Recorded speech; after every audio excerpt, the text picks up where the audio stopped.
1 minute on making college affordable, Alan Quist. Well, Margaret, very, very good question. And I'm going to go back to the foreign policy issue in part to answer that, because one of the things that's happened in the last 4 years is that foreign aid has almost doubled. For our non-military foreign aid 4 years ago was about $11 billion. Today we're up to about $21 billion. I think that's a mistake. I don't think that a limited government can justify a doubling of financial aid. Or excuse me, a doubling of aid to countries, foreign aid, not financial aid. It's getting late in the night. So what would I do with that $10 billion? I would put half of it in transportation because we get a return on that. I would put the other half in aid to college students because there we get a return too. We don't get a return on this foreign aid that I can see. I mean, it's a transfer of wealth from our country to other countries, and I don't see any return. So let's put it in education, let's put it in roads, and we'll get a return on it. Plus, we have to have jobs for you when you graduate. Unleash the lion of free enterprise, and we're all going to go home remembering that slogan. I say, that's a victory. All right, Alan Quist, as a college student, I am concerned about the future of Social Security. What will you do to ensure that it's still around when I retire? Very, very good question. You know, I'll have to say it's a little bit unusual because an awful lot of students are saying, I don't believe it's going to be around when I retire. So I'm glad there's a little bit of optimism there. I'm going to go back to if we can have a vibrant, free enterprise economy. And by the way, free enterprise. The more it's free, the more you have enterprise. Okay, real easy to remember. The more we have a vibrant free enterprise system, and this means going down to the slide to level 10 on the scale of economic freedom, getting back at least to number 4, having economic growth of 4%, then we can afford Social Security and Medicare and national defense and everything else. If we don't get the economy rolling, folks, if we're going to keep these barriers like the Unaffordable Care Act in the face of businesses, then we're not going to have the money. Tim Walz. Social Security is the easier of the fixes on this. Social Security is solvent until 2034. At that point in time, it starts to run a deficit. The biggest thing that, and Social Security for every one of us, myself included, when my father died when I was getting out of high school, Social Security survivor benefits were there for my mother. The idea that we should pull ourselves up by our bootstraps, we just didn't have any boots. They were loaned to us by Social Security. It's absolutely critical to be there. The easiest fix to Social Security is it stops. If you make over $106,000, you don't pay Social Security tax on the rest of that. I've said, why don't they just raise it to the salary of Congress? If you do that, Social Security is solvent for 75 years, can pay out everything that's there. If you think that's killing free enterprise in some way, then skip from 106,000, go up to 3 million, and then tax it above that. If you do that, Social Security is solvent for 141 years. If you don't put the cap on it, just so there's a fix. Fairly simple. All right, we'll stay with Tim Walz on this next question from the audience. And audience member, you didn't list your name, but I'm going to just take the liberty of editing. You said list 5 specific things. I'm going to make it 3. They only have 1 minute. That will be enough of a challenge, I think. List 3 specific things you would be willing to cut in the budget so that America doesn't implode in debt. Yes. Well, first of all, our defense budget, and I come to this as a soldier. Just because we get efficiencies out of the Pentagon certainly does not mean that the Chinese are going to invade us tomorrow. We spend more than the next 86 countries combined on this. We can do it more efficiently and get it right. I think we can make sure that gets done in a smart way. I also think, telling you this, is that some of the things we do, the savings that we can get out through the Affordable Care Act is the first and the surest way that we can make sure we get into this. Don't fall for the trap of this. If we keep people insured, if we keep them healthier, they use less of the services, which in the end gets us to where we should be. And the other thing I think we need to do is get these folks home from Afghanistan and get them home as quickly as possible. Use that savings to pay down the deficit immediately and take care of business here. Alan Quist, 3 specific things. Okay, well, I like the 5 better than the 3, but I'll stick to the 3. Let's start with the analysis of Congressman Issa's committee on the rampant Medicaid fraud, waste, and abuse.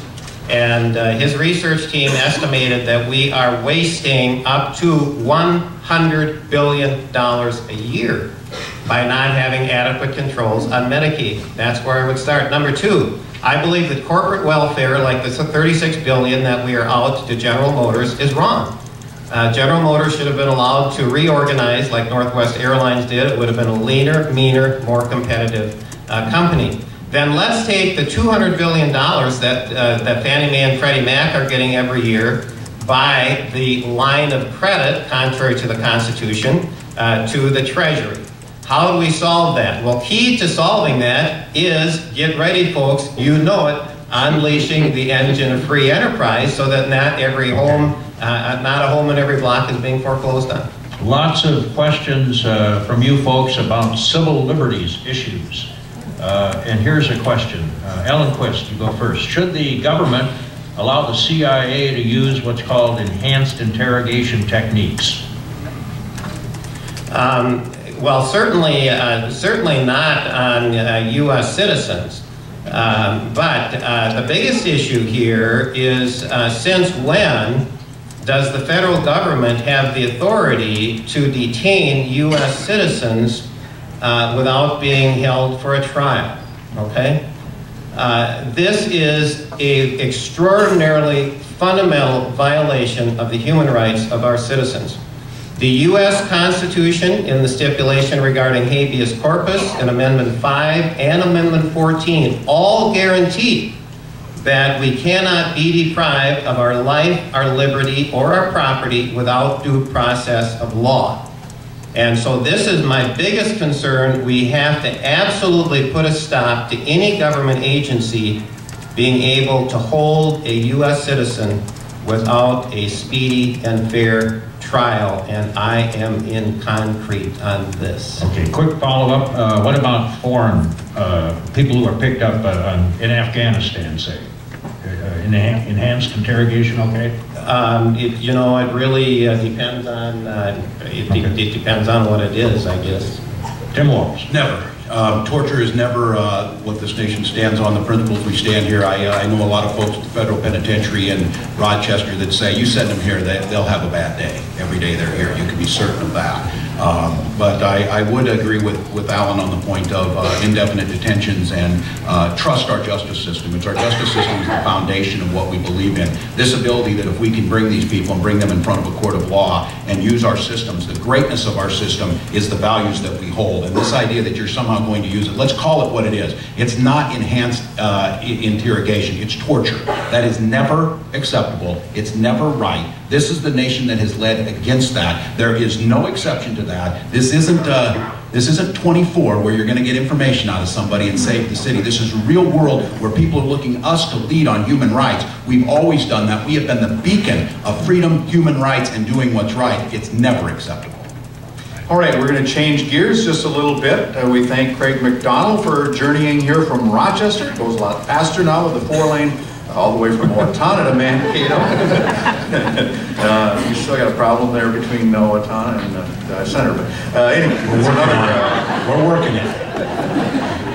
The question is, from Craig McDonald, is there a role for government to play in developing new technologies? If so, what is that role? Tim Walz. Yes, there's a role, and Abraham Lincoln knew it when we set up the land-grant universities. There's a role in what we're doing now. The food and our ability of our farmers to feed the world is because of the technology and genetics research that we've been able to do. The role of government in helping fund and finance things like the Hormel Institute and the omega-3 and 9 fatty acids that came out of that. That's the public-private partnership. Again, it's not one or the other. It's both of the government being able to set the proximity, doing things that we can't do alone, whether it be building roads or doing some of this high-end research that will then be turned over to the markets to go. I want to live in a country where every day I see the new pictures of Curiosity coming from Mars, starting to understand and expand what we can do, starting to understand how those will apply back at home, and the research is being done through the National Institute of Health, someday actually looking at curing multiple sclerosis or cancer, breast cancer, and those types of things are on the horizon. They can't be done unless we do them collectively as a people. That doesn't make us socialists, it makes us smart on how we're doing it, so yes. Ellen Quist, 1 minute. Is there a role for government to play in developing new technologies? If so, what is that role? There is a role, and I believe, and by the way, I don't disagree with Mr. Walz said, I just thought I'd make that clear. But I think the primary role has to do with national defense. Why? Because the federal government and the U.S. Constitution was formed for one primary purpose, and that was national defense. And so if the question is about the federal government, technology for national defense is priority one. I don't think there's any question but what things like our tanks, our battleships, and the like are going to have decreasing value as time goes on, because high technology, protecting our computer system, protecting our electrical grid is where it's at. There is some reason to believe that the U.S. drone that was landed in Iran was landed by Chinese scientists who took over the controls and landed it. Now, do we know that for sure? No. But there's some reason to believe that. So, but let's imagine here what national defense could look like if we had the technology to take over the controls of other aircraft, missiles, and the like. And I'm going to say more about that when I get a chance. Another question from the audience having to do with the economy. The questioner says, stock market has recovered, corporate profits are approaching all-time highs, CEO pay has reached unprecedented heights. How can you, as a member of Congress, ensure that workers have jobs and wages that support the economy? Alan Quist.